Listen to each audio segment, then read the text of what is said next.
సిద్ధార్థ్‌కి పెళ్ళైనప్పుడే hurt అయ్యా. అవునా? Same పేరు పైగా ఓకే. అదితి. ఓకే. అదితి గారితో పెళ్ళైనప్పుడు హర్ట్ అయ్యారు. ఓకే. నేను చాలా హర్ట్ అయ్యాను. నేను ఎంగేజ్‌మెంట్‌కే ఏడ్చాను. ఆ! తర్వాత కొంచెం డైజెస్ట్ చేసుకొని సర్లే ఇది అవుతోంది. నాకు ఇప్పటికి ఏడుపొస్తుంది. But okay. కాదు మరి అంత ట్రూ ఉన్నప్పుడు మీరు త్వరగా ఎక్స్‌ప్రెస్ చేయాలి కదా! ఎవరన్నా. నేనేమనుకున్నానంటే, నేను సిద్ధార్థ్ గారిది వేరే ఇంటర్వ్యూస్ చూసాను. చిన్నప్పటి నుంచి చూస్తుంటే నేను పెళ్లి చేసుకోను ఇలా చెప్పేవారు. సో, నేనేమనుకుంటా యాజ్ ఎ ఫ్యాన్, సరే నా కోసం వెయిట్ చేస్తారు అని అనుకుంటా. అదే అదే ఉంటది ఫ్యాన్ గర్ల్ అంటే. యాహ్!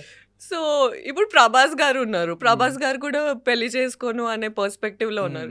రేపొచ్చి నేను పెళ్లి చేసుకుంటున్నా అంటే చాలా మంది హార్ట్స్ బ్రేక్ అవుతాయి. చాలా మంది అమ్మాయిల హార్ట్స్ బ్రేక్ అవుతాయి. అలానే నా హార్ట్ కూడా బ్రేక్ అయింది.